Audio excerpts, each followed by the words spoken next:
من الشیطان الرجیم بسم اللہ الرحمن الرحیم اقترب للناس حسابهم وهم فی غفلۃ معرضون صدقت یا رب العالمین رب اشرح لی صدری ویسر لی امری واحلل عقدۃ من لسانی یفقہوا قولی صلاۃ و سلام علیک یا سیدی یا رسول اللہ۔ حمد و صلاۃ پر مشتمل مختصر ترین خطبہ کے بعد نہایت ہی واجب الاحترام معزز و محترم سامعین کرام، عزیزان گرامی قدر، اللہ رب العزت کے فضل و کرم سے اور اس کی دی ہوئی توفیق سے بندہ ناچیز نے آپ احباب کے سامنے 70ویں پارے سے پہلی آیت کریمہ کو تلاوت کیا ہے۔ یہ سورہ انبیاء کی پہلی آیت کریمہ ہے۔ ارشاد فرمایا اقترب للناس حسابهم، قریب پہنچا لوگوں کے ان کا حساب، لوگوں کا حساب ان کے قریب پہنچا۔ وہم فی غفلۃ معرضون، درا حال کہ وہ غفلت میں اعراض کر رہے ہیں، روگردانی کر رہے ہیں۔ ہمارا حساب قریب ہے۔ اللہ رب العزت نے انسان کو ہمیشہ کے لیے پیدا فرمایا ہے، یعنی انسان کو فنا نہیں ہے، ہر چیز کو فنا ہے۔ قیامت میں ہر چیز کو ملیا میٹ کر دیا جائے گا، لیکن انسان کو فنا نہیں ہے۔ انسان کے لیے پھر آگے جنت اور جہنم کی زندگی ہے۔ اور ہم میں سے جو کوئی یہاں سے اس دنیا سے رخصت ہوتا ہے تو پھر اس کی عالم برزخ میں قبر سے ہی اس کا حساب کتاب شروع ہو جاتا ہے۔ اجتماعی طور پر جب قیامت برپا ہوگی، سب کچھ ملیا میٹ ہو جائے گا، تو وہ وقت بھی قریب ہے۔ جیسا کہ گزشتہ جمعۃ المبارک پر میں نے عرض کیا کہ قیامت برپا ہونے کی امام الانبیاء صلی اللہ علیہ وآلہ وسلم نے بہت سی علامات ارشاد فرمائی ہیں، اور وہ علامات صغریٰ جو کافی تعداد میں رونما ہو رہی ہیں اور ہو چکی ہیں۔ علامات کبریٰ کا ظہور وہ بھی قریب ہے، اس وجہ سے کہ حضور صلی اللہ علیہ وآلہ وسلم نے ارشاد فرمایا کہ الساعۃ آتیہ، قیامت آنے والی ہے۔ ترغیب کے طور پر حضور علیہ السلام نے اپنے صحابہ کرام سے فرمایا، آپ کہیں تشریف لے کر جا رہے تھے مدینہ میں، تو آپ کے صحابی اپنے گھر کی جھونپڑی کو درست کر رہے تھے۔ تو حضور علیہ السلام نے وجہ پوچھی، تو انہوں نے کہا یا رسول اللہ، یہ اس وجہ سے درست کر رہے ہیں کہ کہیں ہم پر گر نہ پڑے۔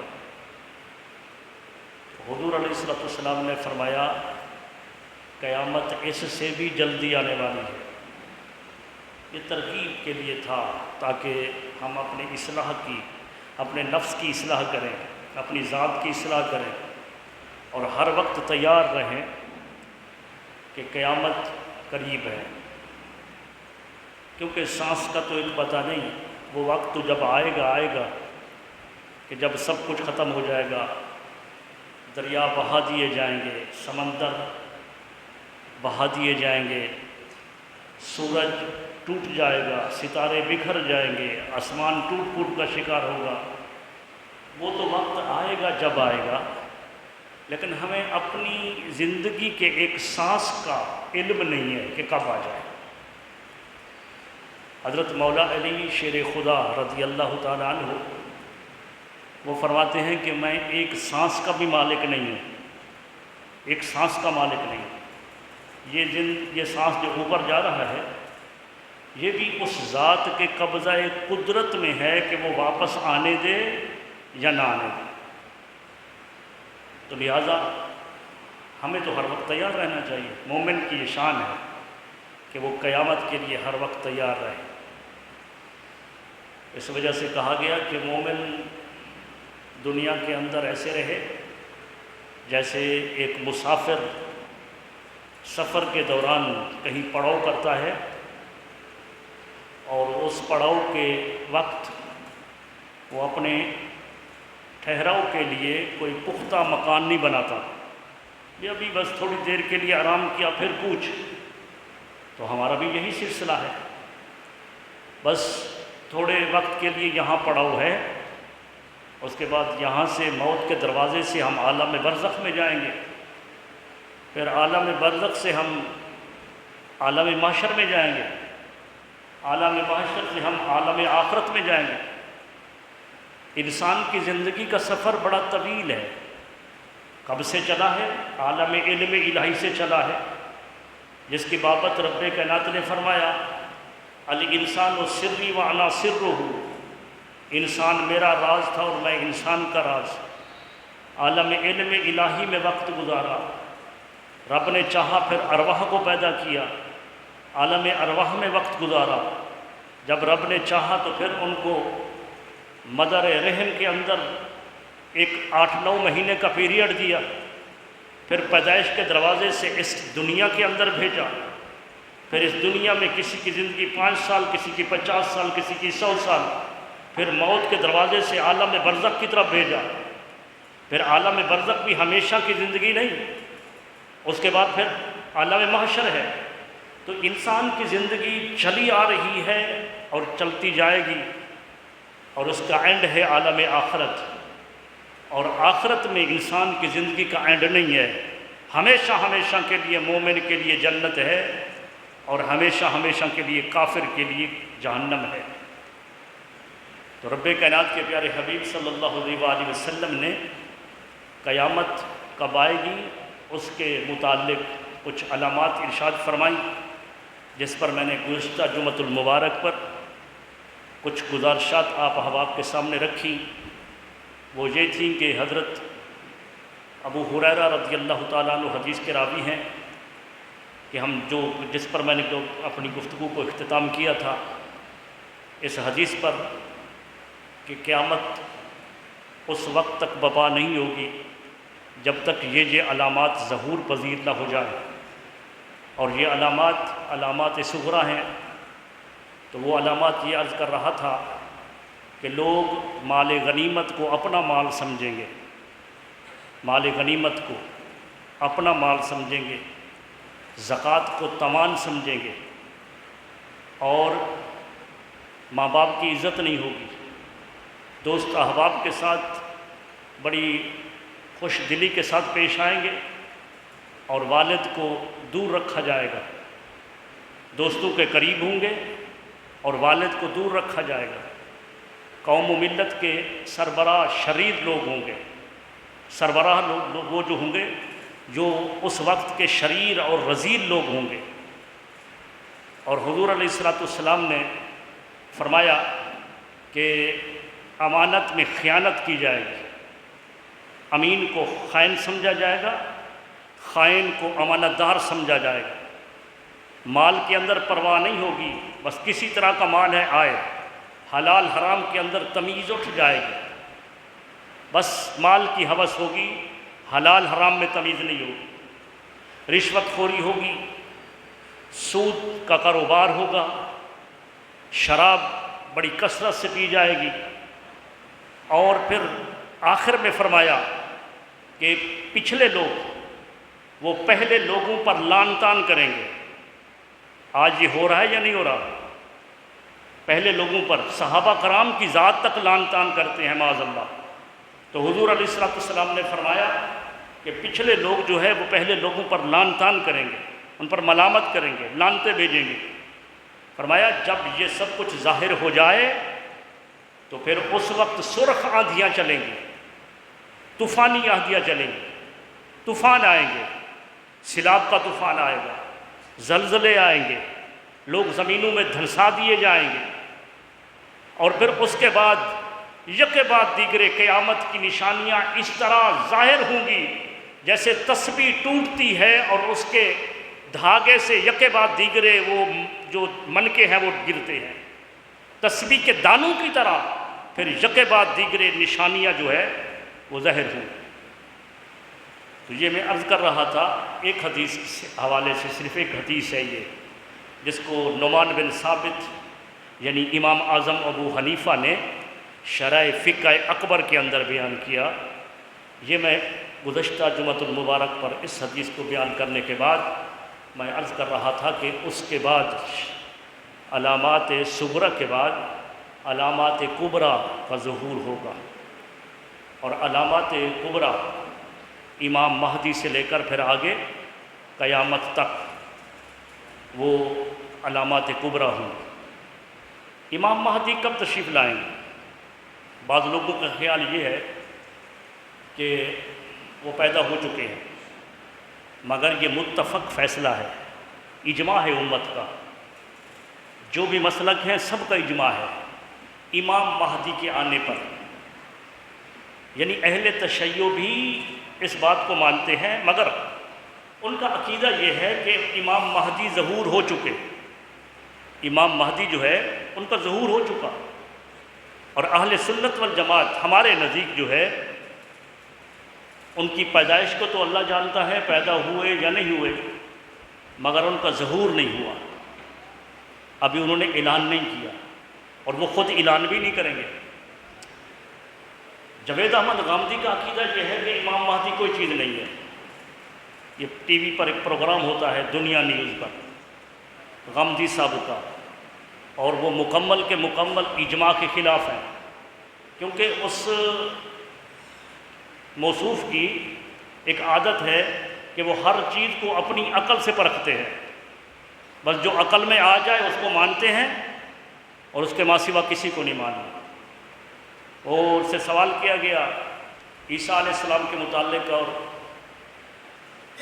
مہدی رضی اللہ تعالی عنہ کے متعلق، تو موصوف نے جواب دیا کہ عیسیٰ علیہ السلام پر تو سب متفق ہیں، لیکن مہدی کے لیے صرف لوگوں کی زبان پر ہے، پورا قرآن خالی پڑا ہے، قرآن خالی پڑا ہے۔ تو میں موصوف سے پوچھنا چاہتا ہوں کہ قرآن میں جو چیز نہ ہو تو اس کو نہیں مانیں گے؟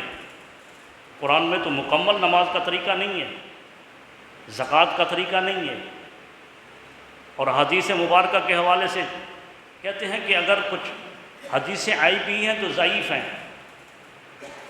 یہ سیاستہ کی کتابیں، ان میں سے 3 کتابیں جو اس وقت میری لائبریری میں موجود ہیں، ساری کتابیں موجود ہیں لیکن جو 3 بھی موجود ہیں، نسائی، ترمذی، ابو داؤد، ان تینوں ائمہ کرام نے امام مہدی کے ابواب قائم کیے ہیں اپنی اپنی کتابوں کے اندر۔ ایک حدیث کی بات نہیں، حدیث کے ابواب ہیں، ہر کسی نے باب قائم کیا ہے۔ حضور علیہ السلام نے فرمایا میری امت میں مہدی آئے گا، حضور نے نام بھی بتایا، اس کا نام محمد ہوگا، میرے نام پر اس کا نام ہوگا، وہ میری بیٹی فاطمہ زہرا کی اولاد سے ہوں گے، حضور نے سب کچھ بتا دیا۔ فرمایا وہ مہدی جب آئے گا تو دنیا کو انصاف سے بھر دے گا، انصاف سے بھر دے گا۔ یہ حدیث پاک کے اندر اگر کم علمی کی وجہ سے اور کم یہ مطالعہ کی وجہ سے کوئی اگر احادیث تک نہ پہنچ سکے تو کم از کم حدیث کا انکار تو نہ کرے. اور جس حدیث کو امام ترمذی، امام ابو داؤد، وہ جس حدیث کو جید کہہ رہے ہیں، جس کو صحیح حدیث کہہ رہے ہیں، موصوف ان کے متعلق کہے نہ ضعیف ہے، تو یہ حق نہیں بنتا ہے. امام مہدی پر سبھی کا عقیدہ ہے، تمام مسلک کا عقیدہ ہے. ہمارے جتنے بھی مسلک ہیں، مسلمانوں کے جتنے فرقے ہیں، تمام کا عقیدہ ہے. میں نے صرف بتا دیا کہ صرف اہل تشیع کا بھی عقیدہ امام مہدی آئے گا، مگر وہ کہتے ہیں کہ آ چکا، اور ہمارا عقیدہ یہ ہے کہ وہ نہیں آیا. اس وجہ سے وہ کچھ علامات ہیں وہ ظاہر رو پذیر نہیں ہوئی. مثلا امام مہدی کے ظہور سے پہلے، اچھا امام مہدی کا نام یہ آپ کا لقب ہے، مہدی آپ کا لقب ہے، آپ کا اصل نام محمد ہے. محمد یہ حسنی و حسینی ہے، حسنی حسینی، یعنی کہ آپ کا والد امام حسن کے اولاد سے ہوگا اور آپ کی والدہ حسین رضی اللہ تعالیٰ عنہ کی اولاد میں سے ہوگی. مکہ میں پیدا ہوں گے. کب پیدا ہوں گے نہیں ہے علم، مکہ میں ہوں گے. اور پھر مکہ میں جب پیدا ہوں گے تو کئی لوگ دعویٰ کر چکے. یہ قادیانی نے بھی سب سے پہلے مہدی ہونے کا دعویٰ کیا تھا، مرزا قادیانی نے. اس نے سب سے پہلے دعویٰ کیا تھا اپنے آپ کا مہدی ہونے کا. تو بتانا یہ چاہتا ہوں کہ امام مہدی دعویٰ نہیں کریں گے کہ میں مہدی ہوں. حدیث پاک میں ہے، اس کو تو لوگ تلاش کر رہے ہوں گے. جس وقت افراتفری کا دور ہوگا اور لوگوں کے اندر تفرقہ بازی مسلمانوں کے اندر بھی عام ہو جائے گی، مختلف فرقوں کے اندر لوگ بٹ چکے ہوں گے، عیسائیت کا غلبہ ہو جائے گا. اکثر جگہ پر عیسائی قابض ہو جائیں گے، اکثر جگہ پر. اور عیسائیوں میں ایک شخص جس کا نام سفیان ہوگا، تو وہ شخص جو ہے سادات کو قتل کرے گا، سادات کو قتل عام کرے گا، سادات کا. اور ہر جگہ پر جو ہے مسلمانوں کو کچلا جا رہا ہوگا، ہر جگہ پر. تو اس وقت جو ہے لوگ امام مہدی کا انتظار کر رہے ہوں گے اور اس کو تلاش کریں گے کہ امام مہدی کہاں ہیں. تو امام مہدی جو ہے وہ ہوں گے مدینہ میں، کیونکہ ان کی پیدائش بھی حدیث پاک میں آیا مدینہ میں ہے. وہ مدینہ میں ہوں گے، لیکن چونکہ وہ امیر بننا نہیں چاہتے تھے، امیر بننا نہیں چاہیں گے وہ، جیسے مرزا نے خود دعویٰ کیا. تو اس کے جھوٹے ہونے کی سب سے پہلی دلیل جو حدیث پاک سے ثابت ہے وہ یہ ہے کہ امام مہدی وہ ہوں گے جو امیر بننا نہیں چاہیں گے، وہ تو چھپ رہے ہوں گے. اور ایک محمد اٹکی نے بھی سب سے پہلے دعویٰ مہدی ہونے کا کیا تھا، پھر نبوت کا دعویٰ کیا. اس کی جماعت کے جو عبادت گاہیں ہیں وہ آپ کی کراچی میں موجود ہیں، اور اس کا سب سے بڑا وجود بلوچستان میں موجود ہے. اس جماعت کا نام ہے ذکری فرقہ. ذکری، ذکر کرنے والے، یعنی کہ میں اس کو کھول کر گفتگو تو نہیں کرتا ورنہ اسی پر ٹائم ختم ہو جائے گا. وہ ایسا فرقہ ہے کہ وہ محمد اٹکی جو ہے، اٹک کے رہنے والے تھے. باپ غیر مجہول ہے، باپ کا پتہ نہیں ہے، ولد زنا ہے. اور ایسا بندہ ولد زنا ہی ہو سکتا ہے جو نبوت کا دعویٰ کرے. وہ سکے اپنے ماں باپ کا بیٹا نہیں ہو سکتا، اولاد نہیں ہو سکتی. اس نے بھی پہلے مہدی ہونے کا دعویٰ کیا، پھر نبوت کا دعویٰ کیا. بلوچستان کے آ کر ان جہلا اور ان پڑھ لوگوں کے اندر اپنے آپ کو اس نے فیمس کیا، مشہور کیا. ایک لمبی تقریر ہے اس پر اگر کر دوں کہ اس نے اپنے آپ کو شعبدہ بازیاں کیسے دکھائیں، لیکن اس کا مسلک چل رہا ہے. آج پر پاکستان کی حکومت اس کو تحفظ دیتی ہے. ان کا حج مکہ میں نہیں ہوتا ہے، ان کا حق کوہکاف میں ہوتا ہے. ان کا حج یہاں پر بلوچستان میں ہوتا ہے، بلوچستان میں. وہ حج پر نہیں جاتے ہیں، وہ کہتے ہیں حج پر نہیں جاؤ. ان کی نمازیں نہیں ہیں 5 وقت کو نمازوں کے متعلق وہ کہتے ہیں جو نماز پڑھتے ہیں اپنی کتابوں میں لکھتے ہیں کہ وہ تو چوتھڑے ہلاتے ہیں. نماز کیا ہے؟ نماز اللہ کا ذکر ہے. 5 وقت ذکر کرو. آپ ذکری فرقے کو آپ سرچ کریں تو آپ کو سب مل جائے گا کہ ذکری فرقہ کیا ہے. 5 وقت میں ذکر بھی عجیب ہے. درمیان میں ایک مرد یا عورت کو کھڑا کیا، وہ کوئی گانا گا رہی ہے، پتہ نہیں کیا کچھ کہہ رہی ہے بلوچی زبان میں، اور باہر اس میں گول دائرے میں کھڑے ہو کر وہ ڈانس کے ساتھ جو ذکر کر رہے ہیں. ان کی نماز نہیں ہے، وہ نماز کے انکاری، زکوٰۃ کے انکاری. زکوٰۃ نہیں دینی، غریبوں کو نہیں دینی. ہر مال جب بھی کماؤ اس کا 10واں حصہ کس کو دو؟ ذکری فرقہ کے عالم کو دو.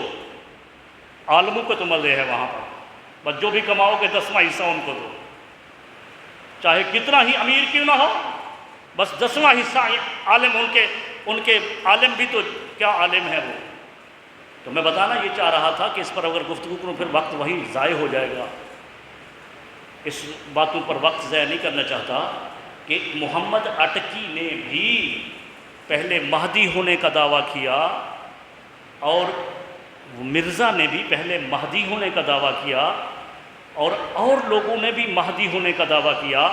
ان کے جھوٹا ہونے کی سب سے بڑی دلیل یہ ہے کہ امام مہدی اپنے مہدی ہونے کا یا امیر ہونے کا دعویٰ ہی نہیں کریں گے. حدیث پاک میں ہے کہ وہ تو چھپ رہے ہوں گے. لوگ تلاش کر رہے ہیں ان کو، وہ چھپ رہے ہیں. لوگ مدینہ میں تلاش کر رہے ہیں، علماء کرام ان کی علامات کو پا کر مدینہ میں تلاش کر رہے ہیں، اور وہ وہاں سے چھپ کر مکہ میں آ گئے ہیں. مکہ کے اندر تو مکہ کے اندر جو ہے وہ وہاں پر ہوں گے، لیکن وہاں پر علماء کرام جو ہے امام مہدی کو پہچان لیں گے علامات سے. جو حدیث پاک میں آیا کہاں پہچانیں گے؟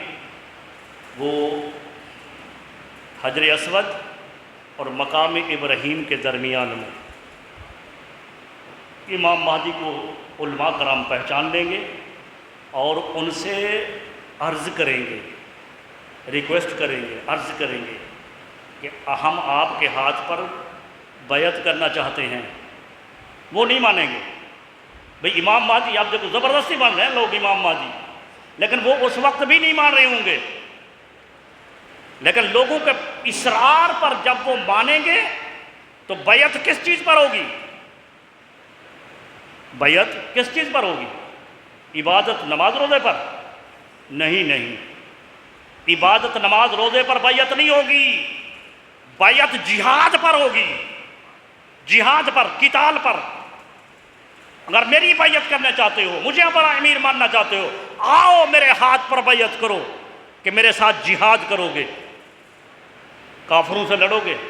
یہ جو ملیا میٹ کر دیا ہے، ہر چیز کو نیست و نابود کر دیا عیسائیوں نے، ہر جگہ پر عیسائیوں کا تسلط ہے.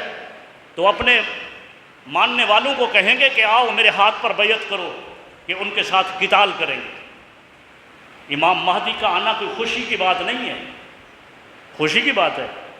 یہ جو ٹھنڈے اے سی کے اندر سونے والے روشن خیال پاکستانی اور روشن خیال مسلمان، جن کو اپنے دھن دولت اتنا عزیز ہے کہ انہیں نماز تک نہیں آتی، کیا خیال ہے وہ امام مہدی کو مان لیں گے؟ امام مہدی پر وہ ایمان لے آئیں گے جہاد پر؟ یہ آزمائش کی گھڑی ہوگی. مسلمان 3 حصوں میں تقسیم ہو جائیں گے. ایک حصہ وہ ہوگا جو امام مہدی کو سرے سے مانیں گے ہی نہیں. وہ نہیں چھوڑنا چاہتے اپنی جائیداد کو، اپنی مال و دولت کو. وہ جہاد نہیں کرنا چاہتے. یہ عیسائیوں نے یہی تو چال چلی ہے، یہود و نصارہ نے. یہ جو اپنا پالتو کتا یہاں پر نبوت کا دعویٰ کرنے کے لیے بھیجا مرزا قادیانی کو، اس کے تعلیمات میں سے ایک تعلیم یہ ہے کہ جہاد وہاد کوئی چیز نہیں ہے. اسلام میں جہاد کا تصور نہیں ہے. وہ محمد آئے تھے، جہاد کا حکم تھا، لہٰذا میں نبی آ گیا ہوں، میں حکم دیتا ہوں، جہاد کوئی چیز نہیں ہے. یہ مرزا وہ کانا دجال جو ہے، وہ دجال کا پیروکار، ان کا یہ عقیدہ ہے. تو اس وقت بھی صاف ظاہر ہے ہمارے پاس پھر دلیلیں تو بہت ہوتی ہے نا. دلیلیں بہت ہیں، تو ہم اس وقت بھی روشن خیال لوگ دیں گے دلیلیں کہ نہیں مہدی کو ہم نہیں مانتے، تو ایک حصہ تو اس وقت جدا ہو جائے گا جو امام مہدی کو مانے گا ہی نہیں، اور ان کا شمار بدترین کافروں میں ہوگا، بدترین کافروں میں ایک حصہ تو جدا ہو گیا۔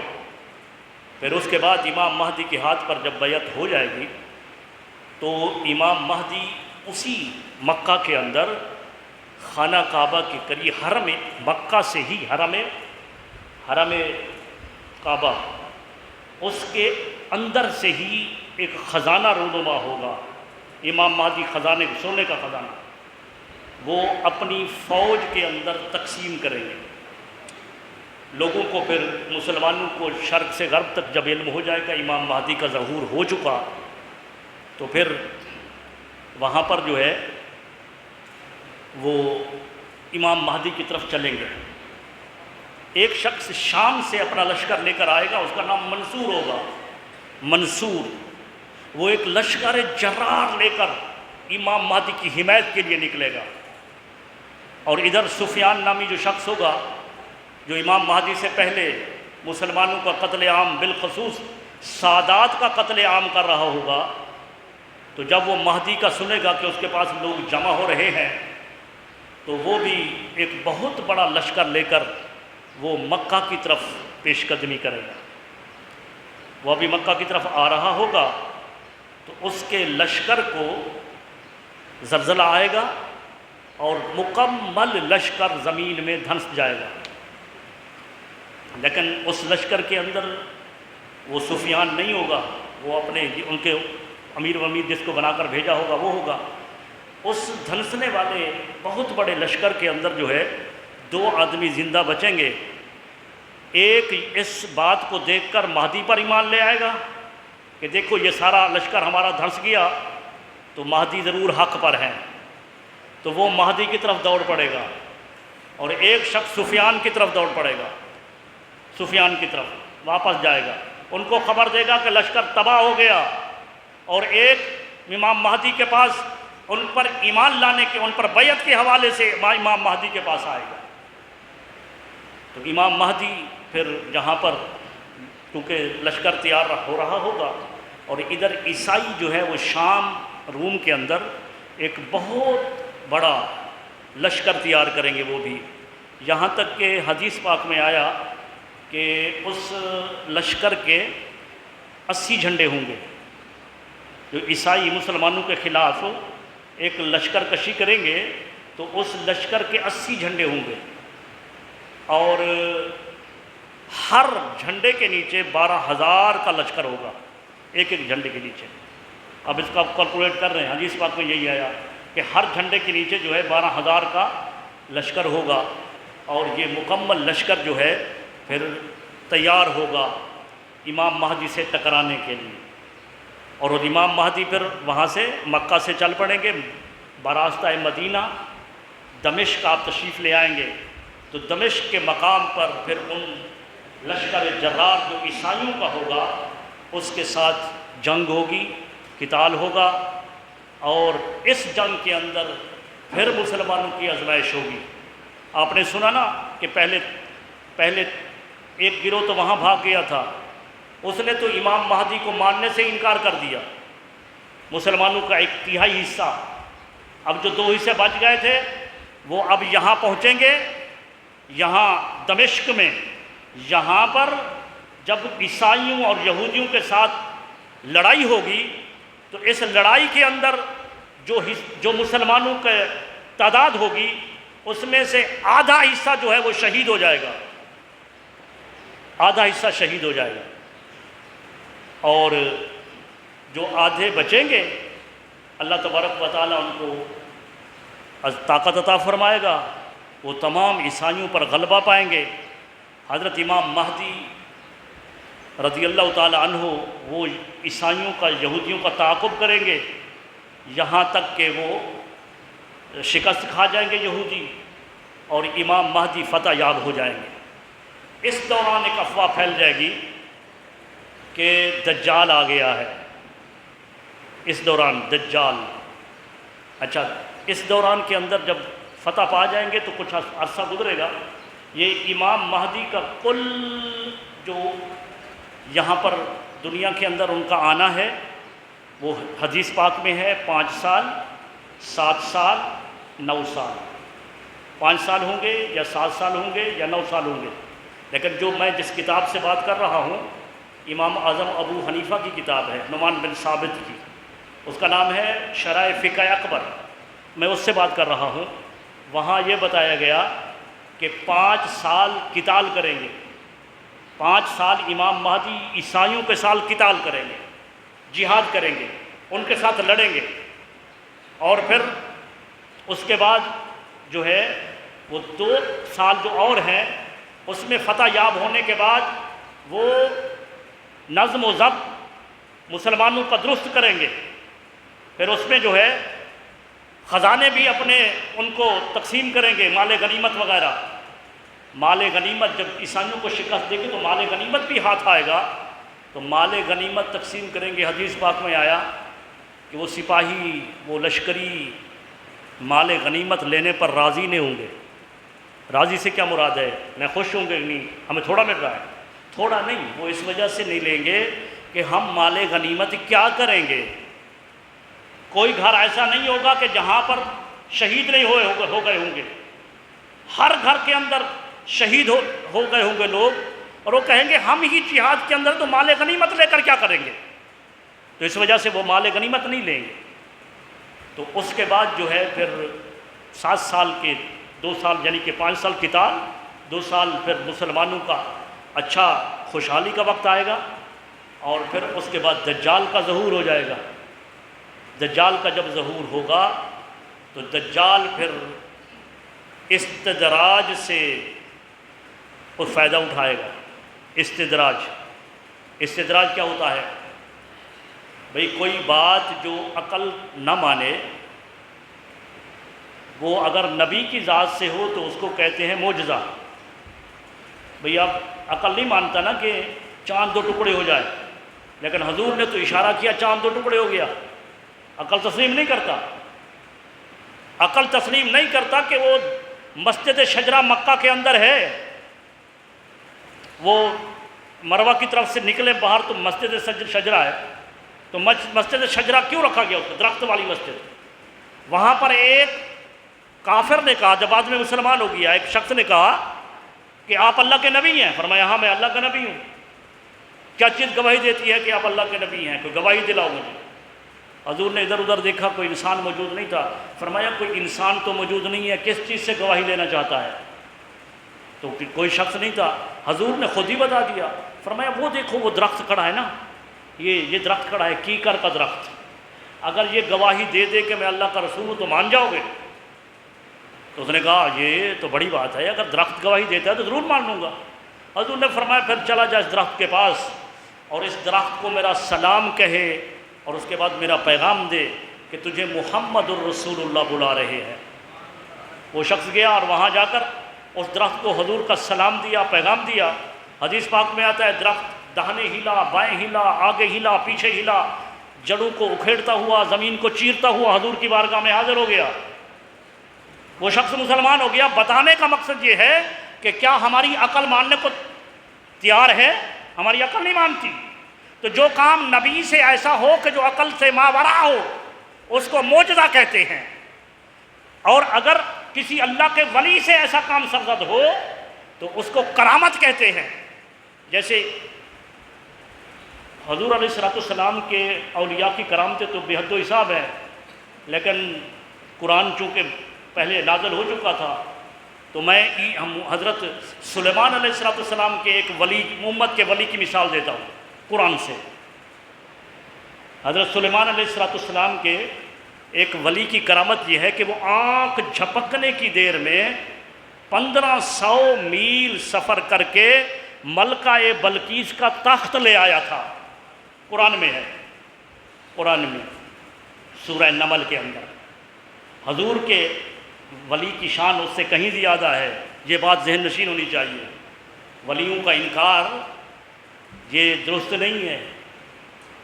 حضور علیہ الصلوۃ والسلام نے فرمایا العلماء امتی کا انبیاء بنی اسرائیل، میری امت کے باعمل عالم کی شان یہ ہے جیسے بنی اسرائیل کے نبی کی شان۔ تو آپ اندازہ لگا سکتے ہیں ایک ولی کی شان کا۔ تو وہ ولی جو اس سے ایک آنکھ جھپکنے کی دیر میں وہ ملکہ بلقیس کا طلاق جو حضرت سلیمان کے پاس آ رہا ہے، اس کو ہماری عقل ماننے کو تیار نہیں، لیکن ماننا پڑے گا۔ میں نے اس وجہ سے قرآن کی مثال دی، اس لیے کہ یہ ولی کی کرامت ہے۔ اگر کوئی ایسی بات جو عقل ماننے کو تیار نہیں، وہ اگر نبی سے ہو تو معجزہ کہتے ہیں، ایسی بات جو عقل ماننے کو تیار نہیں اللہ کے ولی سے ہو تو اس کو کرامت کہتے ہیں۔ اور اگر ایسے بندے سے ہو جو جاہل ہے، فاسق ہے، فاجر ہے، اگر اس سے ایسی بات ہو جائے جو عقل ماننے کو تیار نہیں تو اس کو استدراج کہتے ہیں۔ اب دجال کا استدراج کیا ہے؟ دجال کا استدراج یہ ہے کہ اس کے ایک ہاتھ میں جنت ہوگی، ایک ہاتھ میں جہنم ہوگی، یعنی داہنی طرف جنت، بائیں طرف جہنم۔ وہ اپنے گدھے پر یا اس وقت کا جو بھی سفر جہاز وغیرہ جو بھی ہوگا، حدیث پاک میں گدھے کا لفظ آیا ہے، وہ اس پر سوار ہو کر وہ تھوڑے سے وقت میں پوری زمین کا چکر لگائے گا، آنکھ سے کانا ہوگا اور استدراج سے بھرپور ہوگا۔ جنت جہنم اس نے بنا رکھی ہوگی۔ وہ ایران کے اندر شہر اصفہان کے اندر آ کر خدائی کا دعویٰ کرے گا، اور خدائی کا دعویٰ کرنے کے بعد وہ کہے گا مجھے جو خدا مانتا ہے تو میں اسے یہ جنت دیتا ہوں، جنت دکھائے گا اور جنت میں داخل کرے گا۔ یہ علیحدہ بات ہے کہ جو جنت دکھائے گا، جو جنت میں داخل ہوگا، وہ حقیقت میں جہنم میں داخل ہو رہا ہوگا، اور جو نہیں مانے گا اس کے پاس جہنم ہوگی، جہنم میں داخل کرے گا، اور جو جہنم میں داخل ہو رہا ہوگا وہ حقیقت میں جنت میں داخل ہو رہا ہوگا۔ حضور علیہ الصلوۃ والسلام نے فرمایا کہ جب ایسا وقت آئے تو اس کی آگ میں کود پڑنا، وہاں تمہارے لیے میٹھے ٹھنڈے مشروبات ہوں گے۔ جہنم میں کود پڑنا، جنت میں نہیں۔ تو استدراج سے بھرپور ہوگا، اس قحط سالی ہوگی اور لوگ قحط کے اندر ہوں گے، اور اس کے پاس غلے کے انبار ہوں گے، وہ غلہ جو ان کو ماننے والا ہوگا ان کو دے گا۔ اب اس دوران جو ہے وہ ایک بھرپور لشکر تیار کر لے گا، بھرپور لشکر تیار کرے گا، اور پھر مسلمان جہاں بھی ہوں گے ان کو قتل و غارت ہوگی، یہاں تک کہ دمشق کی جامع مسجد کے اندر حضرت عیسیٰ علیہ السلام کا نزول ہوگا، دمشق کی مسجد میں۔ اور وہاں پر حدیث پاک میں آیا کہ لوگ جو ہے وہ دجالی فتنے سے، ان کی فوج سے مسلمان بہت سے شہید ہو گئے ہوں گے، اور پھر لوگ اس سے دجالیوں سے بچنے کے لیے غاروں میں پناہ لیں گے۔ ایک حدیث پاک میں آیا کہ وہاں پر جو ہے وادی عفیق کے اندر ایک گروہ مسلمانوں نے پناہ لی ہوگی، اتنے میں پھر ایک منادی آواز دے گا، فَبَيْنَ ذَلِكَ مُنَادٍ مِّنَ السَّمَاءِ، آسمان سے ایک منادی آواز دے گا، خوش ہو جاؤ عیسیٰ علیہ السلام کا ظہور ہو گیا ہے۔ تو عیسیٰ علیہ السلام پھر جامع مسجد دمشق مینار پر تشریف لائیں گے، پھر آپ نیچے تشریف لائیں گے۔ تو یہاں سے چونکہ وقت ختم ہو گیا ہے، یہاں سے پھر اپنی گفتگو آگے شروع رکھیں گے اگلے جمعہ مبارک پر۔ اگلے جمعہ پر کوشش کروں گا کہ یہ علامات اختصار کے ساتھ مکمل کر دوں، تاکہ آگے پھر حج کے مسائل اور قربانی کے مسائل بیان کرنے ہیں۔ اللہ تبارک و تعالی ہم تمام پر رحم و کرم فرمائے۔